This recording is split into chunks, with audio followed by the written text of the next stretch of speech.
Hoy vamos a ver la transición del final de Primera de Samuel y el principio de Segunda de Samuel. ¿Por qué lo hice así? Porque hay conexión, es hasta que las historias se repiten en los dos. Entonces, por eso lo vamos a hacer así y quiero que vayamos a... Esta es una historia triste porque es cuando muere Saúl. Vamos a ver que es su última batalla y lo interesante, cuando uno ve en el mapa dónde se llevó a cabo, a mí me llamó la atención porque nunca había esperado eso.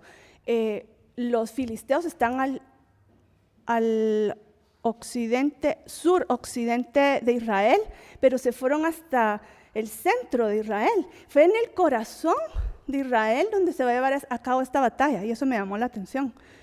Y ustedes seguro han oído acerca del valle de Jezreel, por ahí, por las escrituras, por las profecías, tal vez les suena el valle de Jezreel o Megiddo, Armagedón. Ok, en ese valle, es un valle, por eso es probable que haya sido la batalla ahí, porque es un valle donde pueden expandirse los ejércitos y hacer una lucha, sobre todo ventajosa para los filisteos porque ellos tenían carros. Entonces, si es un valle, se pueden mover los carros. Y eso fue la ventaja que tenían los filisteos en esta batalla.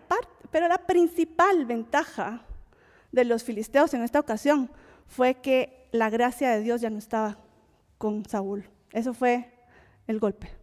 Entonces, vamos a ver que se llevó a cabo en este valle, específicamente aquí menciona que era en el monte Gilboa. En este valle hay un monte que se llamaba Gilboa, al norte está otro que es monte Tabor, pero en monte Gilboa es donde se va a llevar va a estar Saúl y ahí va a ser derrotado. Y sí, es el valle del Armagedón. A mí me parece interesante eso también, ¿verdad? Que esta última batalla de Saúl habla acerca también de un futuro. Entonces, ahí Saúl fue al monte Gilboa y los filisteos vinieron con sus carros y los israelitas no tenían carros.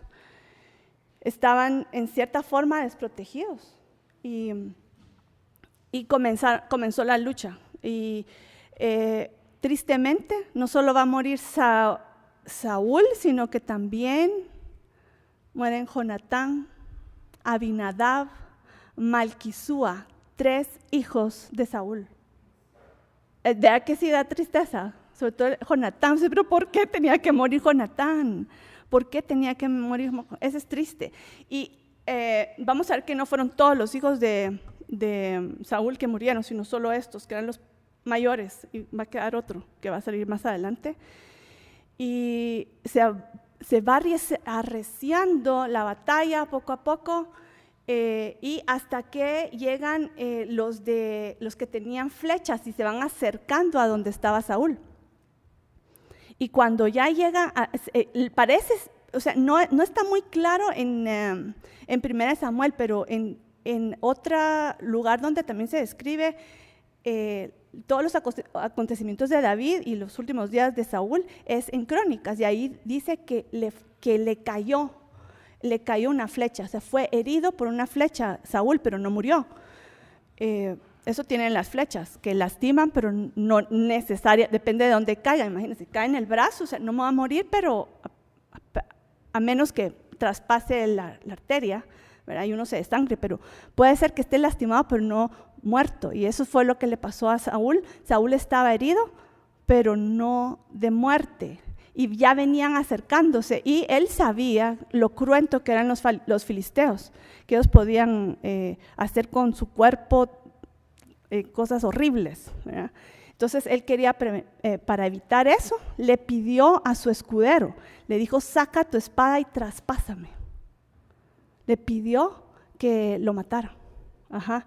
Y el escudero dijo no. Un detalle interesante, no sé si es así, porque no hay pruebas, pero en la tradición judía dicen que Doeg era este escudero. Pero eso solo es la tradición, no hay pruebas, ¿verdad?, de eso. Pero el escudero dijo: no, yo no voy a hacer eso. O sea, tenía temor. Yo creo que tenía temor de Dios, porque qué horrible matar al rey. O sea, qué responsabilidad, uno no puede hacer eso. O sea, y él estaba así, no, lo siento, yo no, o sea, yo entiendo la pregunta, pero no puedo hacerlo, al ungido yo no lo voy a matar. ¿Y qué hizo entonces Saúl? Murió trágicamente, porque se puso la espada como el suicidio, así fue. Él se puso la espada y se cayó encima de la espada. Entonces lo atravesó. Y más adelante solo les quiero como que dejar un pequeño, una notita, ¿verdad? Una notita, así un endnote. Va a haber otra versión en el siguiente capítulo. Entonces vamos a comparar cuáles son las contradicciones de los dos, pero cómo se puede resolver fácilmente, ¿ok? Entonces aquí habla que Saúl se cayó encima de su espada, matándose, buscando quitarse la vida, cayó, y después dice que el escudero, cuando vio eso, imagínense, el escudero era el que tenía que defender la vida de Saúl, y él hizo lo mismo. Cuando vio que yo tengo que defender a este hombre, el rey, y está muerto, o sea, él se mató, se suicidó, y yo hago lo mismo. Y entonces el escudero también muere de la misma forma que Saúl. Es trágico, de verdad. Yo pensando qué final trágico, y ¿saben qué es lo peor? Que no tenía que pasar así. Realmente en la vida uno tiene, y sobre todo Saúl, lo hemos visto desde el principio, uno tiene tantas oportunidades, el Señor le da oportunidades de arrepentirse, de cambiar.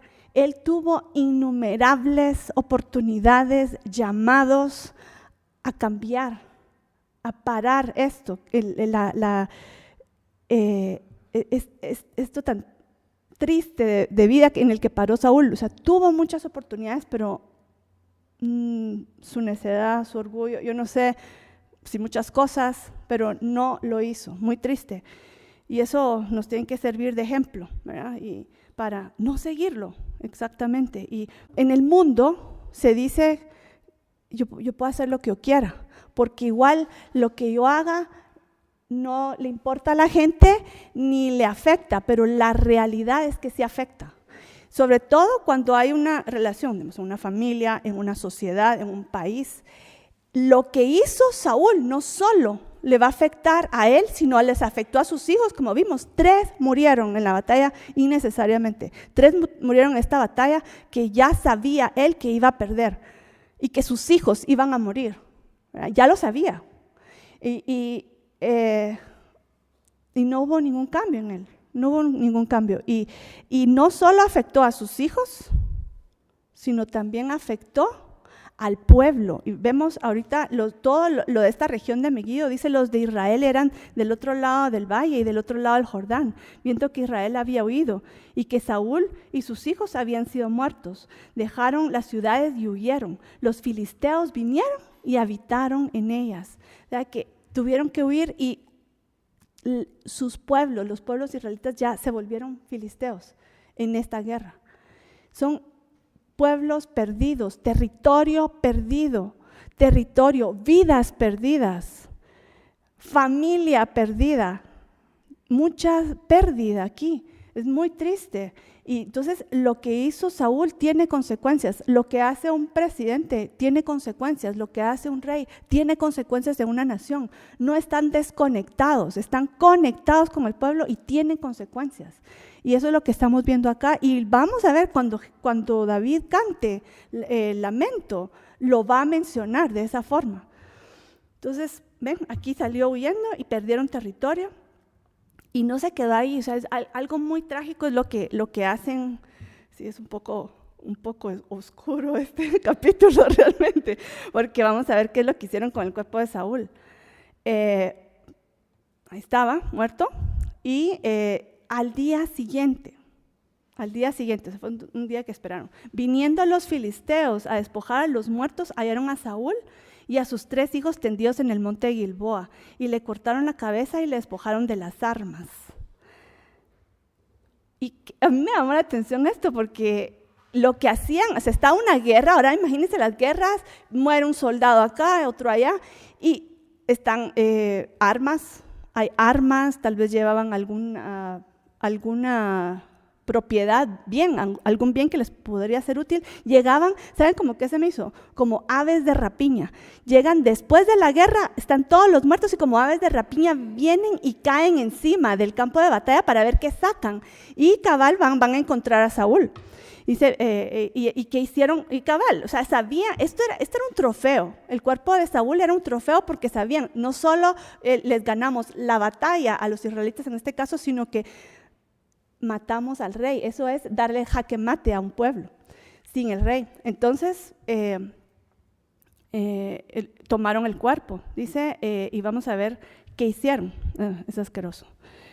Le cortaron la cabeza y le quitaron las armas. Dice, las armas, ¿dónde las pusieron? Eso es como, me da como dolor de corazón. Dice, sus armas las llevaron al templo de Astarot. Y los cuerpos fueron colgados en el muro de Betzán. Ya vamos a ver un mapita de dónde queda Betzán en un ratito. Eso era exponer, o sea, no solo fue matamos al rey, sino lo vamos a avergonzar, vamos delante de todo el pueblo, vamos a que los filisteos se regocijen y miren la humillación de que cayó el rey, que murió y es expuesto. Las armas son llevadas al templo de Astoret y esto no es casualidad porque ellos creían que los dioses les daban la victoria. Bueno, nosotros también creemos, Dios nos da la victoria, ¿verdad?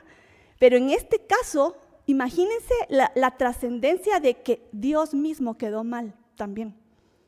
Y eso pasa, me estaba recordando, o sea, todas las quejas que Dios habla en los profetas de profanaron mi nombre en medio de las naciones. Yo levantaré mi nombre y como que los santificaré porque fue profanado por ustedes. Eso fue lo que hizo Saúl. Saúl no solo arruinó su propia vida, sino que arruinó la familia, arruinó la nación. Y el nombre de Dios quedó mal delante de las naciones vecinas. O sea, se dan cuenta de la trascendencia de las acciones y sobre todo de alguien que está en autoridad. Y eso fue lo que representa estas armas en el templo de Astarot. Y el cuerpo colgado, o sea, expuesto en los muros de una ciudad que estaba cerca del monte Gilboa, fueron colgados. Pero vamos a ir a Primera Crónicas porque todavía cuenta algo, porque se recuerdan que le cortaron la cabeza, ¿verdad? ¿Qué hicieron con la cabeza? La llevaron al templo, la llevaron a Betzán. ¿Dónde está? Pues la pusieron en otro lugar. Y eso lo dice en Primera Crónicas 10. Sí, eso lo explico después. Okay. Primera Crónicas 10 también lo menciona y dice, pusieron sus armas en el templo de sus dioses, ya vimos Astoret, y colgaron la cabeza en el templo de Dagón. Dagón, ¿se recuerdan? Que había aparecido más temprano en la historia donde habían llevado el arca del pacto. Pues volvieron a llevar delante de este Dios, pero llevaron la cabeza de Saúl. Y ahí fue colgada también para vergüenza de Saúl. Y eso es algo que tengo que mencionar también, porque algo que le importaba mucho a Saúl era lo que la gente pensara de él. Y él quedó muy mal realmente también. O sea, perdió su buen nombre, pero más grave, quedó mal el nombre de Dios por lo que él hizo y las consecuencias de lo que hizo. Entonces, imagínense sus armas en el templo de Astoret, su cabeza en el templo de Dagón, su cuerpo, vamos a ir ahorita a ver, en el muro de Betzán. Era una ciudad murallada, Betzán. Pero vamos a ver algo que dice la Biblia, seguramente lo han oído, pero ¿qué dice la Biblia acerca de colgar a una persona, exponerla? O sea, está muerta y se cuelga de un lugar. Aquí vamos a ver un madero, ¿verdad? Sabemos pues todas las implicaciones espirituales de eso, pero es algo de maldición, ¿ok? Por eso es que es tan serio que Jesús haya muerto en la cruz.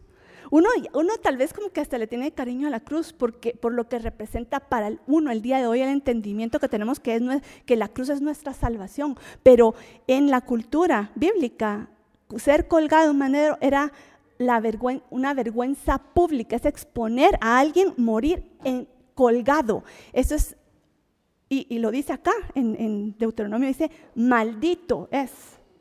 Entonces es serio, es algo muy serio, y vamos a leer el contexto y vamos a ver por qué es importante y por qué lo estoy trayendo a colación. Dice en Deuteronomio 21, 22, dice, si un hombre se le ha dado muerte y lo has colgado de un árbol, o en el caso que estamos viendo de Saúl, en un muro, su cuerpo no colgará del árbol toda la noche, sino que ciertamente lo enterrarás el mismo día. Por eso se apuraron también a bajar a Jesús, ¿verdad? Cuando estuvo en la cruz. Dice, ciertamente lo enterrarás el mismo día, pues el colgado es maldito de Dios. Imagínense qué peso. Es que cuando uno de verdad, uno ve la cruz como, qué lindo, pero es la maldición cayó sobre él. Cuando no lo merecía, era perfectamente justo y cayó toda la maldición del mundo sobre él en ese momento.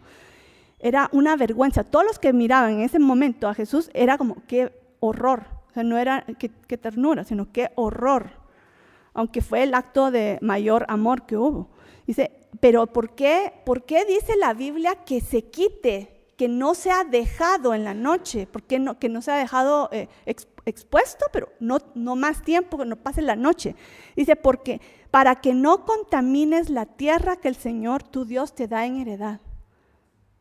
¿Okay? Hay algo de esa sangre cayendo, esa vergüenza expuesta que permea hasta en la tierra. Y Dios dice, quítenlo, o sea, expuesto. Esa es la consecuencia de su pecado, de su falta. Bájenlo que no contamine la tierra. Ahora, esto no lo sabían los filisteos ni les interesaba, pero sí lo sabían los israelitas. Y algunos que estaban cerca de ahí se supieron, colgaron al rey Saúl. Lo colgaron, su cuerpo, el de Saúl y sus 3 hijos, están colgados en el muro de Bet-san. ¿Qué podemos hacer? Y ellos, se levantó los hombres valientes de Gabes de Galaad. Gabes de Galaad, que es un pueblo que queda cerca, solo que del otro lado del río Jordán, pero está cerca del monte Gilboa. ¿Ya ven el monte Gilboa? Y está Bet-Shan, está a la vecindad, o sea, está cerquita. Monte Gilboa y Bet-Shan está cerca. Y en ese pueblo, Bet-Shan, es donde estaba el cuerpo colgado de Saúl y sus hijos.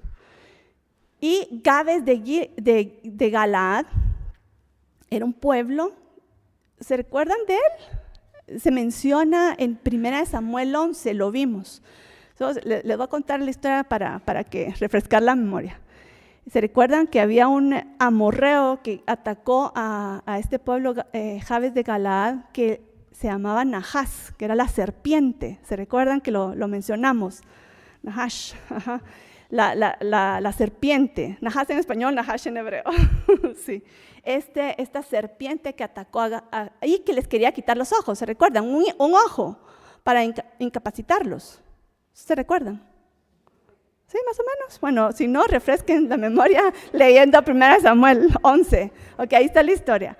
Pero el punto es, hay algo importante. Primero, no es solo porque ellos estaban cerca de Bet-Shan, sino que también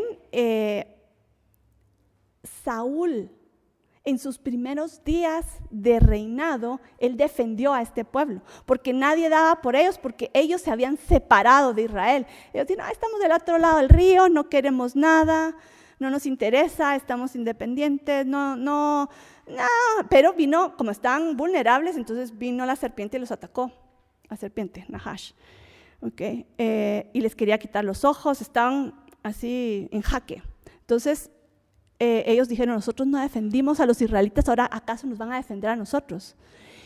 Y Saúl dijo, los voy a ir a defender. Saúl armó un ejército en sus primeros días de reinado y él fue a defender a este pueblo. Entonces, cuando este pueblo se enteró que algo le había pasado a Saúl, en sus primeras buenas acciones de Saúl, vienen ahorita a rescatar su cuerpo y a darle sepultura, a rescatar el cuerpo y a darle sepultura, no diríamos cristiana sepultura, porque todavía no habían cristianos, pero sepultura digna, sepultura digna. Ni siquiera estamos hablando de sepultura digna de un rey, estamos hablando de sepultura digna de un ser humano. Eso es lo que estamos hablando, realmente. ¿Y qué pasó? O sea, los de Jabes de Galaad se armó un grupo de valientes porque se requería valentía. Todos habían huido y se tenían que acercar a este pueblo. El plano estaba rodeado de filisteos, los cuerpos expuestos ahí en el muro, y dijeron: tenemos que ir a bajar los cuerpos de Saúl y sus hijos del muro, a rescatarlos. Y lo hicieron. Fueron en la noche a bajar los cuerpos y se los llevaron a Jabes de Galaad. Y ahí les dieron sepultura.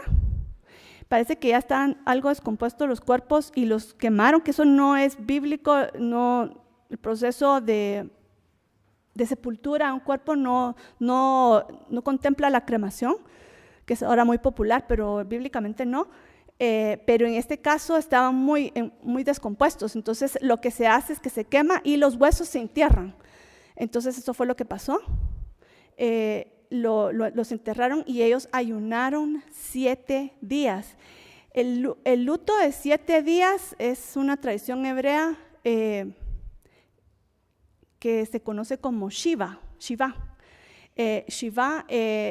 son 7 días que la familia cercana aparta para llorar, o sea, se desahogan y ellos atienden gente en su casa, le hacen la visita, es como tipo el funeral nuestro, ¿verdad? Pero 7 días.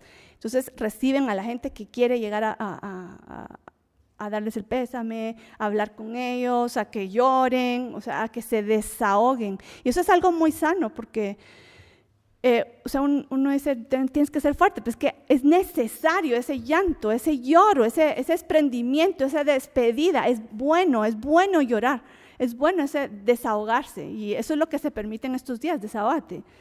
¿No quieres hablar? No hables. ¿Quieres hablar? Desahógate, llora, quédate ahí sentado, lo que quieras, pero son 7 días de este luto. Después de esos 7 días es como que ya, ¿verdad? Solo cuando es alguien muy cercano, como un esposo, esposa, como tal vez un hijo, el luto se extiende a 1 año pues no voy a bodas, no tiene la cabeza para nada, pues sí, es muy cercano. Entonces sí se extiende a 1 año, pero solo para parientes de una relación muy cercana.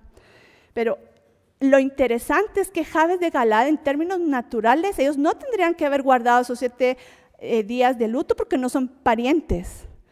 No son parientes cercanos, Jabes. O sea, había un parentesco con Saúl, pero no era tanto. Pero ellos, por memoria y honra al rey, por lo que él hizo por ellos, por el pueblo de Jabes, ellos lo hicieron como parientes, como en nombre de los parientes cercanos. Le dieron sepultura y todo. Fue muy especial, la verdad. Y aquí termina el capítulo 31. Terminamos con el primer libro de Samuel y ahorita comenzamos con el segundo. Y lo conecté porque son temáticamente, van a ver, hasta se repite en la historia, por una mención. Pero antes de entrar a ver la narrativa, quería comentarles algo, porque o sea, uno dice: entramos a un nuevo libro, porque es Primera de Samuel y el otro libro es Segunda de Samuel, pero en la tradición original, en la tradición hebrea, es solo un libro.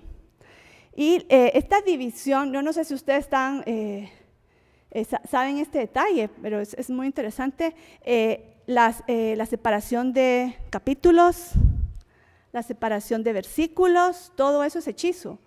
Ahora no quiere decir que sea malo, ¿verdad? Nos ayuda a encontrar rápido una escritura, o sea, en forma así de grupo, o sea, es muy útil, ¿verdad? Y es más, tradición de versículos y todo lo hicieron los cristianos, no eran los judíos. Los cristianos lo hicieron y los judíos lo imitaron. No es idéntico en todos los casos, pero lo imitaron porque es fácil para el estudio, es muy fácil de manejar. Entonces, antes, originalmente, Samuel 1 y Samuel 2 era un solo libro. O sea, eso es en la Biblia hebrea, es un solo libro. ¿Okay? Aunque van ustedes ahora y está dividido en dos, pero originalmente es uno solo. Entonces, estamos siguiendo una narrativa que va fluyendo. ¿Okay? Entonces, primera y segunda de Samuel va conectado. Y segunda de Samuel ya vamos a comenzar a ver la vida de David. Ya quedó atrás Saúl, ya murió Saúl. Y vamos a ver todas las historias increíbles de David. Y también les quería comentar que a partir de este momento en la historia de Samuel, vamos a ver que ustedes pueden, vamos a estar saltando si es relevante, pero también Primera de Crónicas del 10 al 29 se repite la historia que leemos en Segunda de Samuel. Entonces los invito, o sea, si vamos a leer Segunda de Samuel, también vayan a Primera de Crónicas del 10 al 29 y también Primera de Reyes. Pero eso es hasta los últimos años de David. Se repiten las historias y lo interesante es que a veces dan elementos diferentes, como el que vimos que colgaron la cabeza de Saúl en el templo de Dagón. Eso estaba en Crónicas, no estaba en Samuel. O sea, son datos extras que enriquecen la historia. Entonces estén pendientes de esto y entremos a 2 Samuel. Ok, ahora aquí vamos a ver cómo el tema de 2 Samuel es David. Ahorita vamos a ver la reacción que tiene David a la muerte de Saúl y Jonatán. Él no sabía, él se había ido de regreso a Ziklag, lo vimos la semana pasada, había ido a Ziklag de regreso a su casa y cuando llegaron se dieron cuenta que los amalecitas habían raptado a todas sus familias, quemado la ciudad, entonces se fueron en rescate de su familia y ya vimos que David ya había fortalecido su espíritu, ¿se recuerdan? Esa era la palabra clave. Entonces ya había ido a rescatar y había regresado a Ziklag, estaba de regreso recientemente, o sea, al tercer día pasó esto, al tercer día de regresar a Ziklag. Y vamos a leer, dice, vino uno del campamento de Saúl, rotos sus vestidos y tierra sobre su cabeza. Pausa. Cuando un hebreo mira ropa rota, tierra, ¿qué? Rasgada, ropa rasgada, tierra o polvo sobre su cabeza, ya saben qué es. ¿Quién sabe? Luto, alguien se murió. ¿Qué? ¿Quién se murió? Okay, eso es lo primero que pensó David, que dice, y llegando a David se postró en tierra e hizo reverencia. Y ahí vamos a ver quién es esta persona que le va a llevar la noticia de que David había muerto, de que Saúl había muerto. Okay, entonces David vio esto y preguntó, ¿qué ha acontecido? ¿Qué murió? Y vamos a ver que la persona que va a hablar es un amalecita, muy interesante. El pueblo huyó de la batalla y muchos del pueblo cayeron muertos. También Saúl y Jonatán, su hijo, murieron. Lo interesante es que aquí David todavía no se rasgó la ropa, sino que se quedó así como, ¿será o no será? Entonces miren lo que le pregunta. Dice, ¿cómo sabes que han muerto Saúl y Jonatán, su hijo? Pruebas, necesito pruebas. Y aquí vamos a ver cuál es la versión de la amalecita, porque en el último capítulo vimos la descripción que se da ahí de la muerte de Saúl, pero aquí vemos que hay una amalecita que está dando detalles iguales y de repente contradicciones. ¿Qué está pasando? Hay discrepancias en la narrativa, entonces vamos a ver cuál es la verdadera, tal vez no vamos a saber, pero veamos qué es lo que dice el amalecita. El amalecita dice, estaba yo en los campos de batalla y comencé a pasear por los cuerpos, por los cadáveres después de la batalla. Es lo que hablamos del último capítulo, del 31. Y dijimos que la gente llegaba a saquear, o sea, a ver qué obtenía de los cadáveres. Y es probable que estaba haciendo eso. Más que era amalecita, o sea, nosotros tenemos el concepto de los amalecitas que acaban de robar Ziklag, que acababan de raptarse a las mujeres, a todas las pertenencias se los habían llevado, y era un amalecita. Es probable que él haya estado en el campo de batalla viendo qué sacaba. Y él dice, yo creo que sí fue así, porque llevaba pruebas. Dice, encontró a Saúl, el cuerpo de Saúl. Vamos a ver la versión, solo espérense. Pero tenía 2 prendas, la corona del rey y el brazalete del rey. Entonces, cuando David vio eso, ahí dijo, es cierto, porque están las pruebas. Pero miren lo que este señor dijo.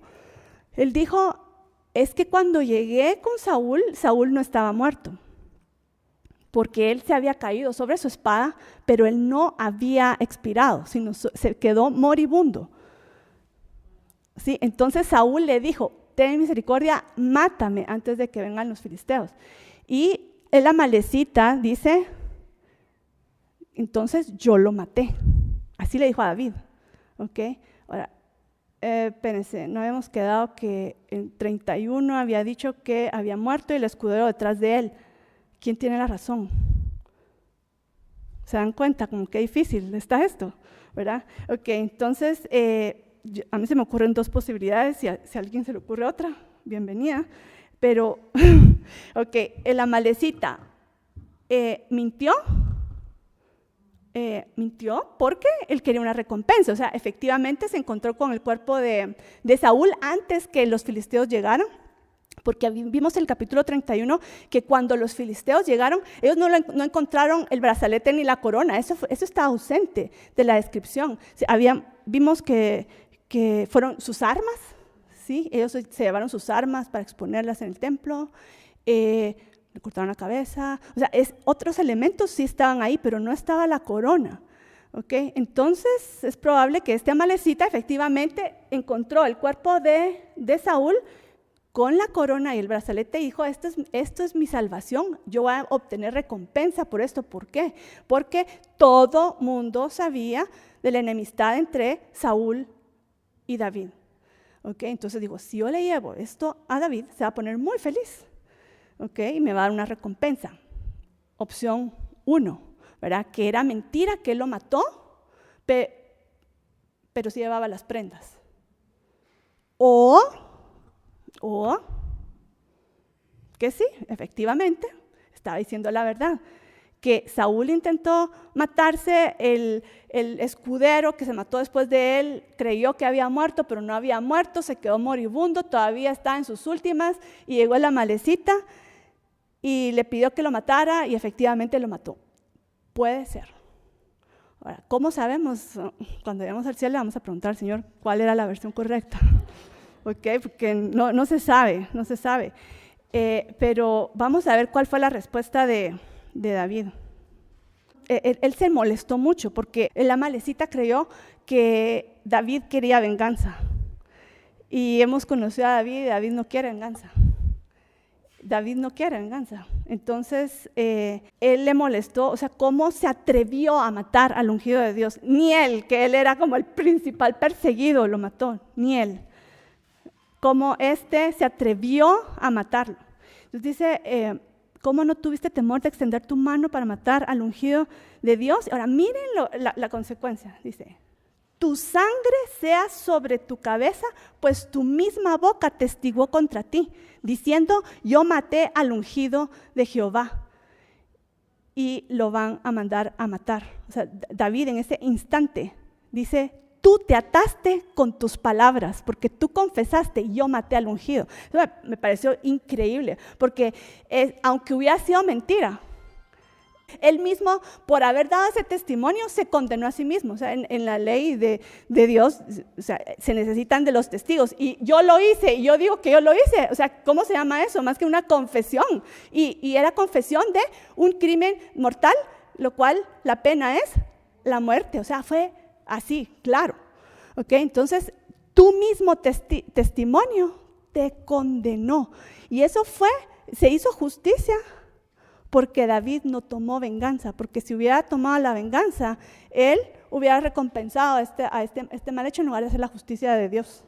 ¿Verdad? Entonces, este hombre, en lugar de salir con recompensa, resultó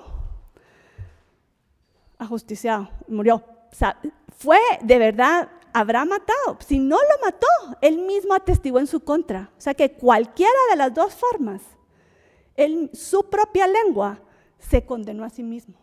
Y haya sido mentira o haya sido verdad. Ambas justifican lo que David hizo por el testimonio. Recordemos en la ley que dice acerca del testimonio falso.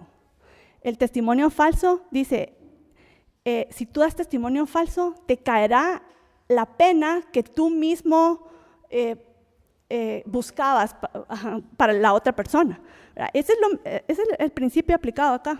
Entonces, él murió en justicia, okay, el amalecita. Y después de esto vemos esto está mencionado antes, pero lo quería poner aquí para efecto de la narrativa. ¿Cómo fue la reacción de David? Cuando él ya dijo, están las pruebas, ya sé que de verdad Saúl y Jonatán murieron y no es alguien que me está contando, o sea, estoy viendo las piezas y yo sé que murió porque, o sea, sí, ya lo sé, o sea, lo supo en ese momento. Entonces, ¿qué hizo? Dice David, haciéndose de sus vestidos, los rasgó, y él y sus soldados, su gente cercana, dice, lloraron y lamentaron y ayunaron hasta la noche. Por Saúl y por Jonatán su hijo, por el pueblo de Jehová, por la casa de Israel, porque habían caído a filo de espada. Eso es lo que les había mencionado hace un rato, que el lamento de la muerte de Saúl no fue solo, pues qué mal por Saúl, pobre Jonatán y sus otros hermanos que murieron, es la gente que murió peleando, el pueblo que cayó. Israel cayó, ellos estaban en una estima dentro de las naciones alta y cayó la nación también. Hubo pérdida de la casa de Israel, del pueblo de Israel. Y es lindo ver ese corazón de David porque estamos viendo a un David que no solo está pensando, ay, mi amigo, ¿verdad? Mi amigo y mi casa y papá. O sea, no solo estaba pensando en términos personales, sino que también estaba pensando en términos nacionales. Estaba lamentando por la nación. Y ahorita vamos a leer la endecha, el lamento de David. No vamos a leer todo, sino partes relevantes. Y vamos a ver que eso es parte del lamento. Entonces, aquí vemos, dice, y endechó David a Saúl y a Jonatán con esta endecha. Es un lamento. Y dijo que debía enseñarse a los hijos de Judá. Y aquí que está escrito en el libro de Jazer. O sea, él escribió, ¿se recuerdan que habíamos mencionado la semana pasada que no había escrito salmos? ¿Se recuerdan? En el tiempo que David estuvo en Ziklag con los filisteos, con su alianza mala con los filisteos, no cantó, no compuso salmos. Que vamos a comenzar, Mauricio, a tener salmos.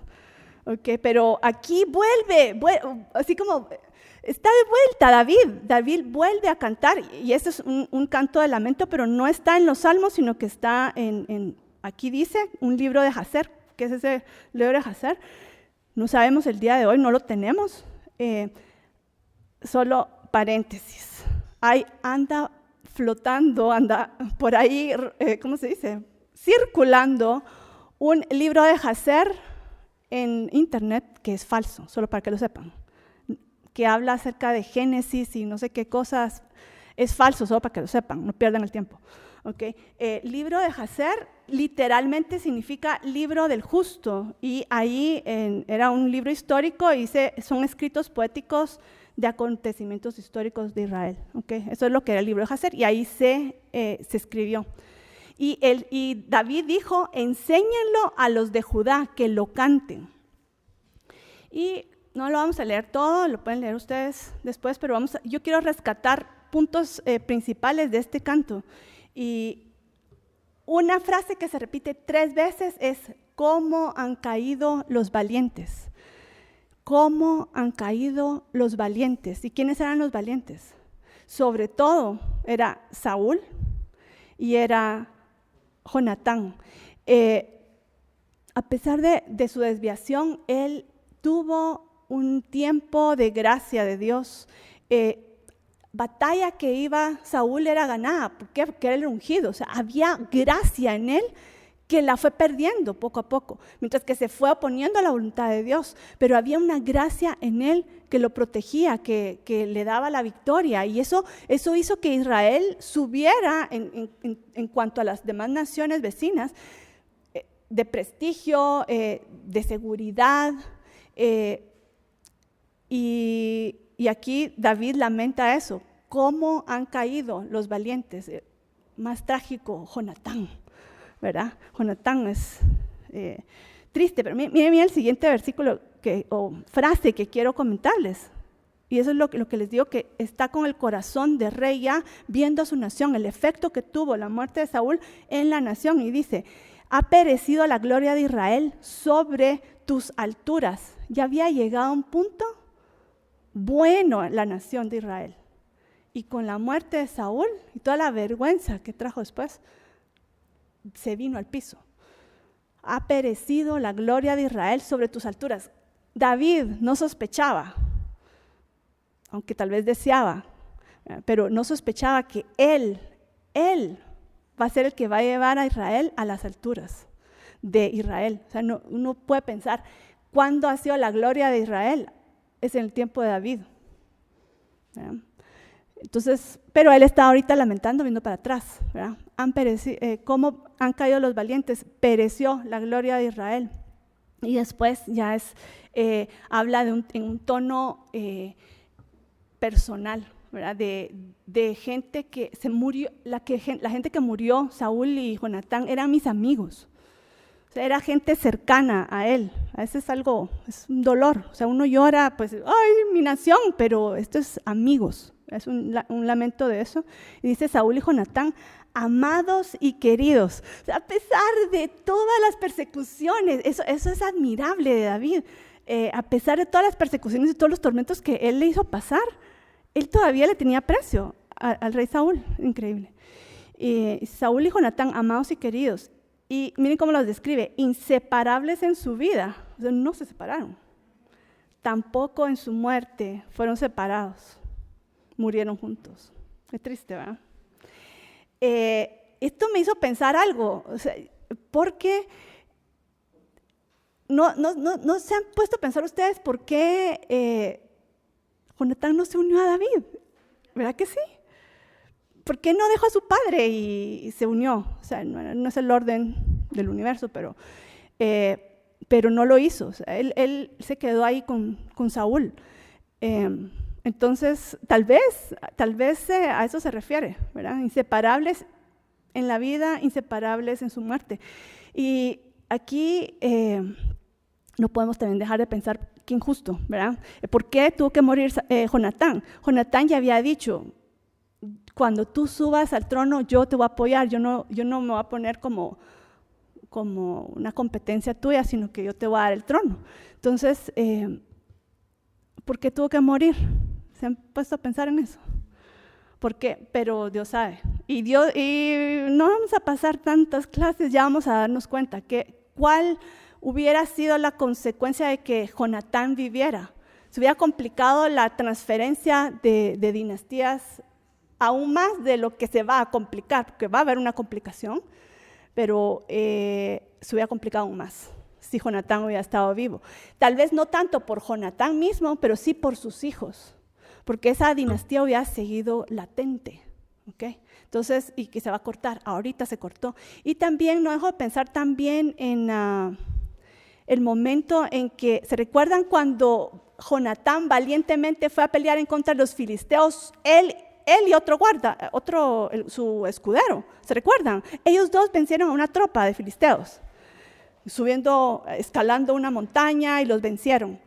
Y que en esa ocasión Jonatán comió miel, ¿se recuerdan? ¿Qué tiene de malo? Nada, pero Saúl había hecho una promesa, quien coma algo, porque los va a poner en ayuno a todos, ayuno forzado a todo el ejército, quien coma algo morirá. Y él comió. Qué triste, ¿verdad? Que, no sé si tiene que ver, pero murió Jonatán. Y aquí habla algo muy hermoso, específicamente de Jonatán, en la última parte de la endecha. Dice: angustia tengo por ti, hermano mío Jonatán, que me fuiste muy dulce, más maravilloso me fue tu amor que el amor de las mujeres. Imagínense cómo lo describe, qué hermoso. Y cuando leí esto, ¿saben cómo? Me pasó algo bien interesante. Ustedes han visto, las Biblias de repente tienen notas, ¿verdad? Ponen una letrita A, B o 1, 2, y eso quiere decir que hay una anotación que me va a explicar algo, ¿verdad? Pues resulta cuando estaba leyendo esto me pasó algo inusual.